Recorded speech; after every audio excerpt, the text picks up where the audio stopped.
Rritja e ndjeshme e numrit të vizitorëve është shënuar në monumentet e kulturës të qytetit të Durrësit. Për periudhën nëntëmujore të këtij viti, amfiteatri dhe torra veneciane e Durrësit kanë pritur mbi 44.000 vizitorë, duke regjistruar një rritje prej 36% krahasuar me të njëjtën periudhë të vitit të kaluar. Bashkia thekson se interesi në rritje tregon se Durrësi po kthehet në një destinacion turistik gjithvjetor.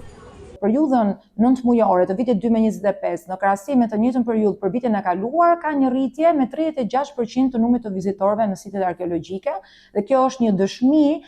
dhe një tregues i rritjes së numrit të vizitorëve në qytetin tonë dhe pikërisht ata vizitorë që janë të apasionuar pas trashëgimisë kulturore, vlen të theksoj këtu që vetë aktivitetet me një karakter ndërkombëtar që ne kemi organizuar duke filluar nga viti i kaluar, Giro d'Italia Vela,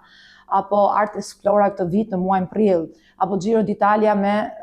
turi me bicikleta, të gjithë këto i kanë dhënë një njehon dhe një imazh tjetër qytetit të Durrësit, duke bërë kështu që të ketë një rritje të shtuar të turistëve. Sipas përgjegjëses së zyrës së turizmit, edhe në këtë periudhë të vitit, qyteti vijon të jetë i frekuentuar nga turistë vendase të huaj, pasi në Durrës kombinohen mjaft mirë trashëgimia kulturore dhe agroturizmi. Interesi, me që se ka mbaruar pra edhe sezoni veror, është më së shumti tek sitet arkeologjike, por edhe tek agroturizmat. Ato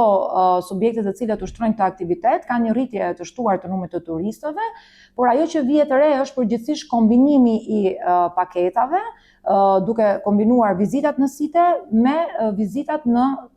kantinat e verave, po dhe në subjektet e agroturizmit. Rritja e numrit të vizitorëve pritet të vijojë edhe në muajt e ardhshëm, pasi qyteti bregdetar po përgatitet të presë një sër eventesh kulturore dhe sportive që do të pasurojnë më tej ofertën e tij turistike.